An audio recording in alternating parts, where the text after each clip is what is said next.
Hello everyone, सभी को मेरा नमस्कार।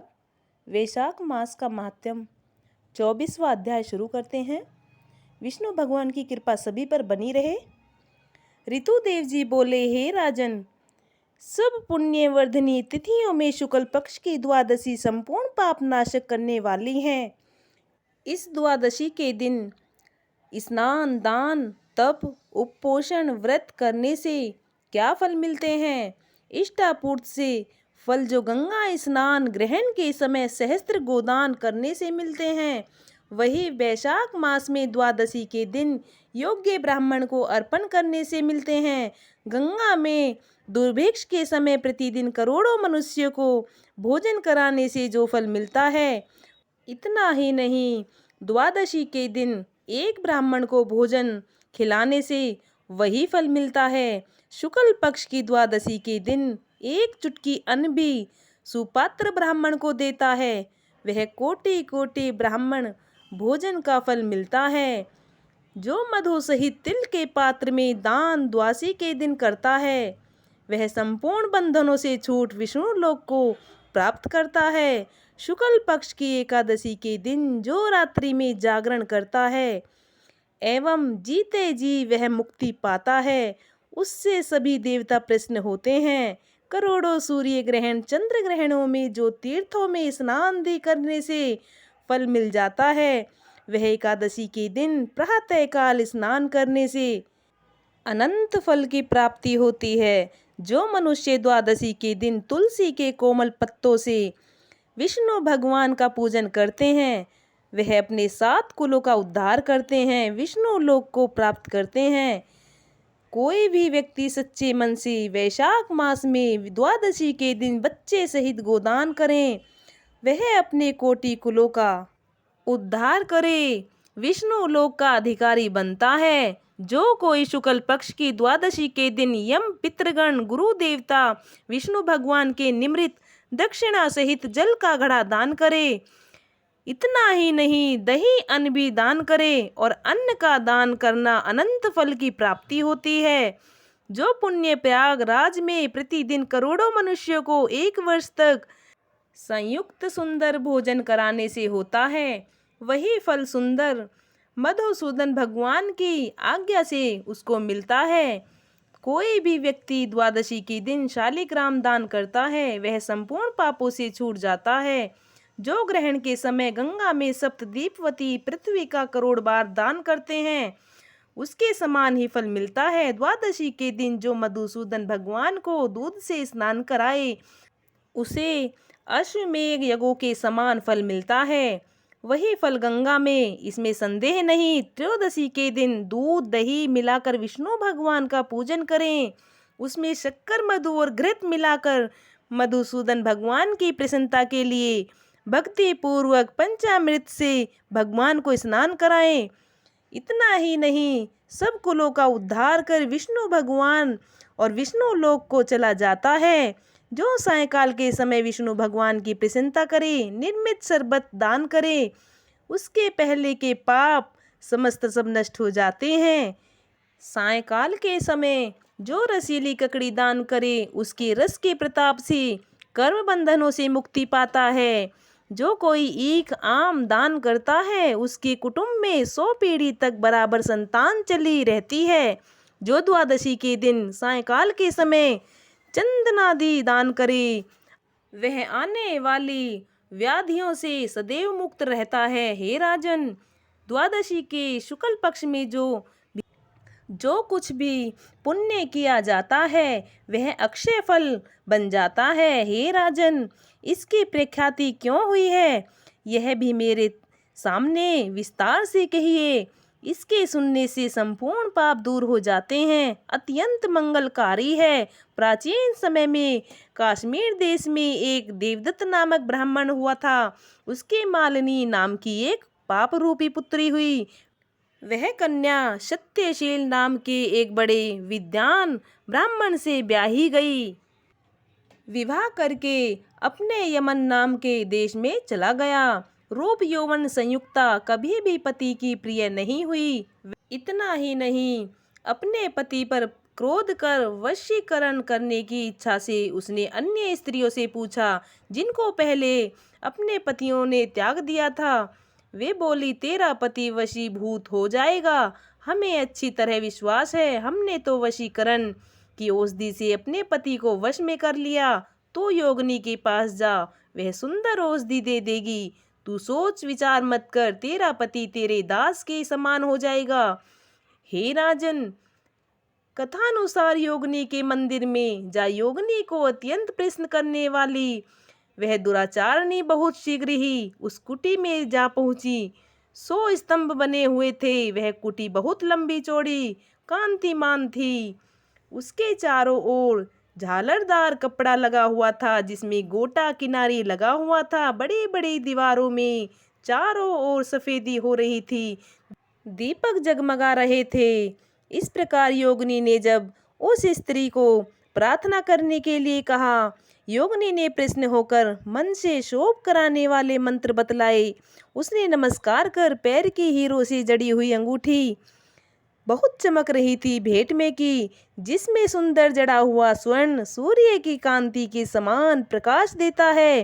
पांव की अंगूठी देख योगिनी अत्यंत प्रसन्न हुई।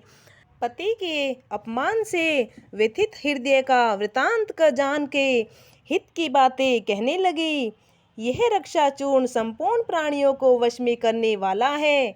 यह चूर्ण अपने पति को दे, उसकी गिरवा की रक्षा करना, तो तेरे पति तेरे वश में हो जाएगा, किसी के पास नहीं जाएगा, तेरे दुष्चरित्रों को देखकर भी कुछ नहीं कहेगा। उस चूर्ण को लेकर अपने घर पर आई। संध्या के समय दूध में मिलाकर वह चूर्ण दे रही थी और गिरवा की रक्षा कर दी, कुछ विचार न किया। हे राजन, उस चूर्ण को पीने से उसके क्षय रोग बढ़ गए।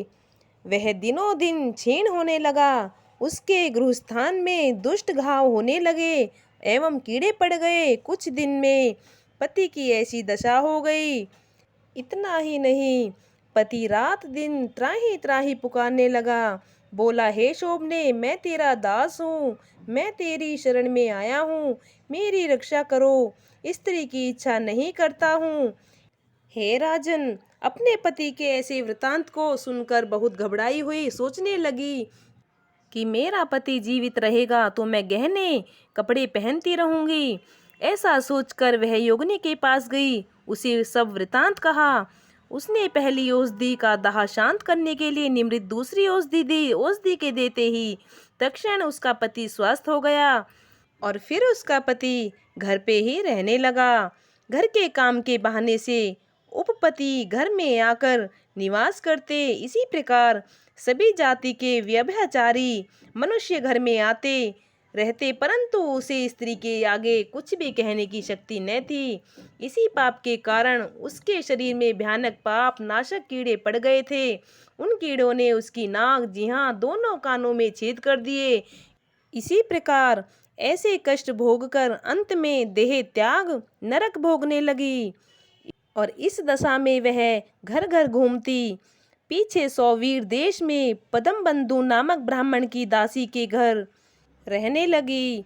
इस प्रकार से उस जन्म में अनेक क्लेशों को सहन करती रही। देवयोग से जब कर्म फल पूरा हो गया तो वैशाख मास में मेष की संक्रांति में शुक्ल पक्ष की द्वादशी के दिन पदम बंधु का पुत्र नदी में स्नान कर पवित्र हो गीले वस्त्रों से घर आया। वहां तुलसी स्तंभ के पास उसने अपने चरण धोए। उसे स्तंभ के नीचे वह कुतिया सो रही थी।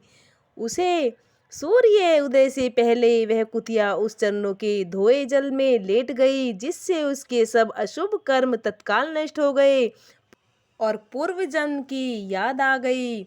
अपने पूर्व जन्म के लिए कर्मों को सोच सोचकर ताप से व्याकुल होकर बेचारी करुण स्वर से व्याही व्याही करने लगी।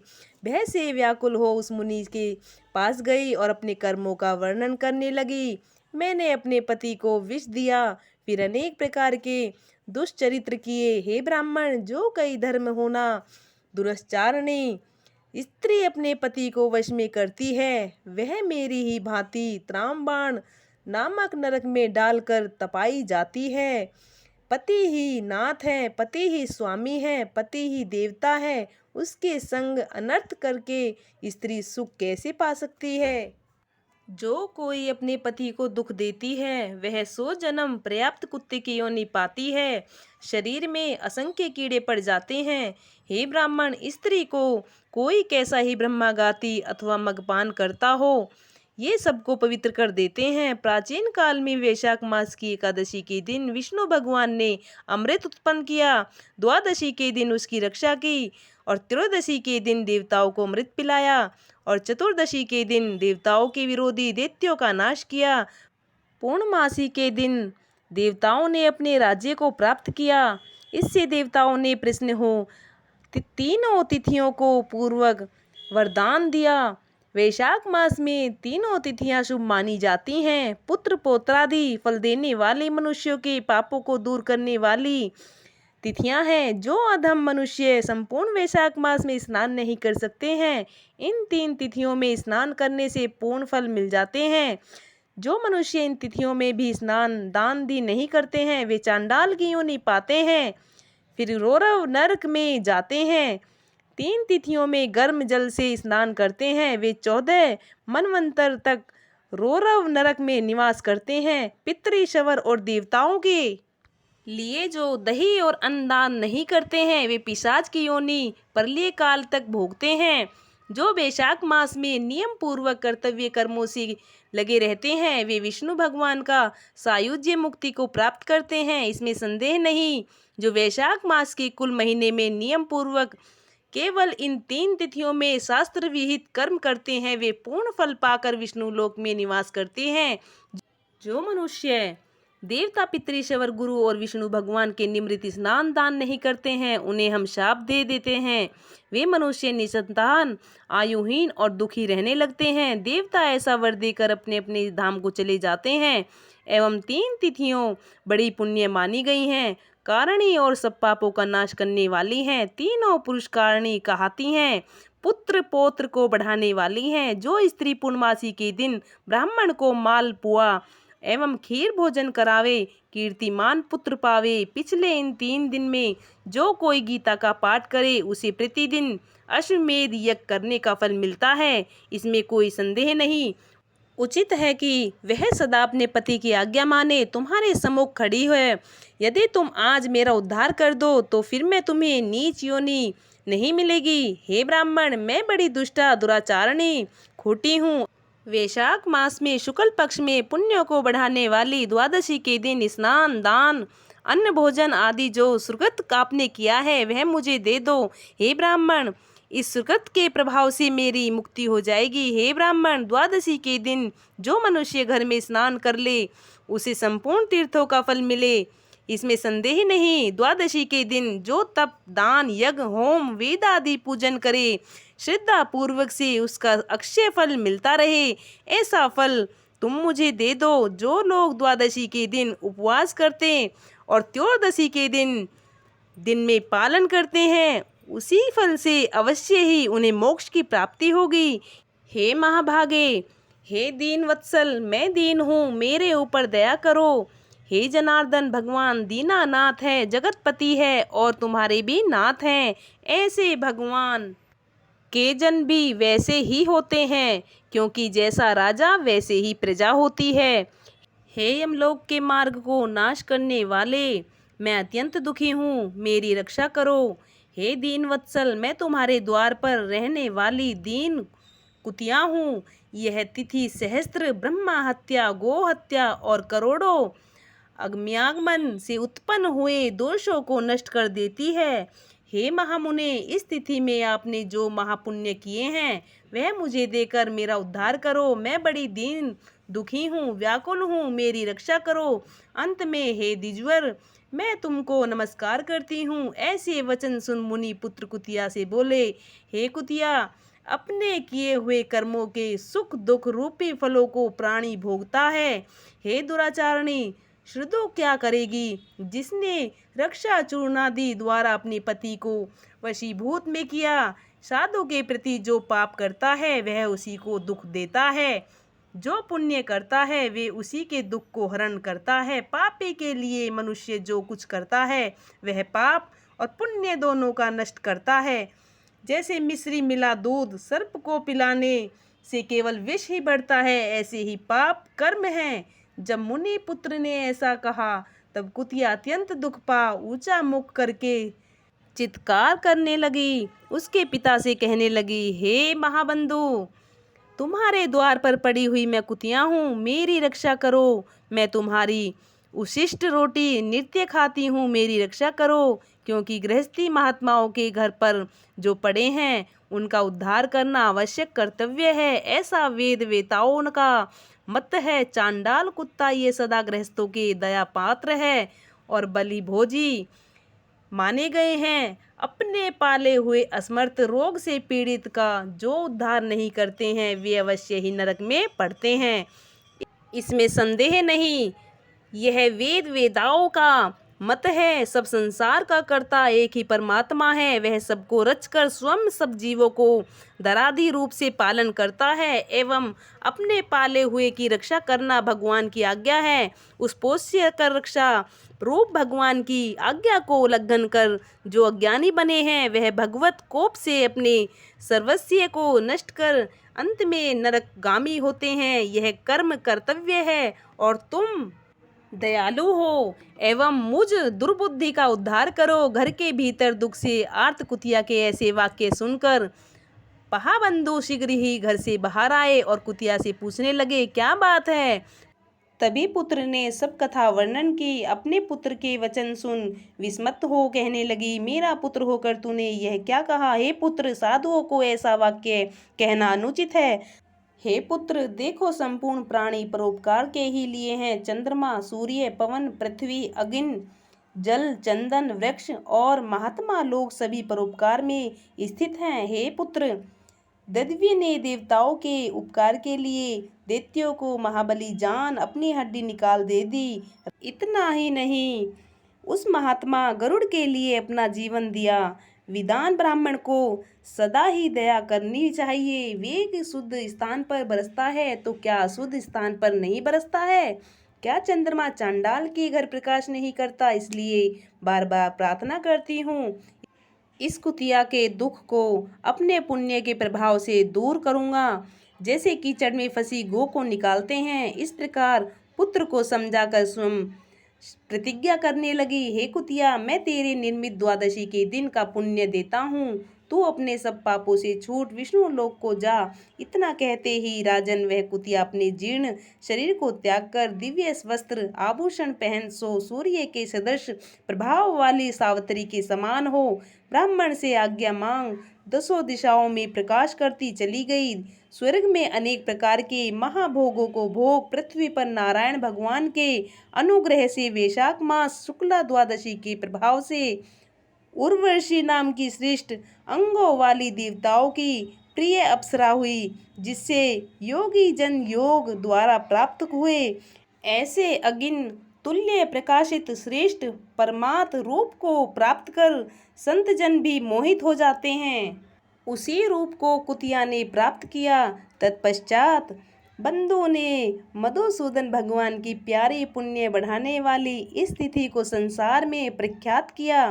करोड़ों सूर्य ग्रहण और चंद्र ग्रहण से भी अधिक पुण्य रूपी और सब युगों से अधिक ऐसी यह तिथि ब्राह्मण ने तीनों लोकों में सिद्ध कर दी।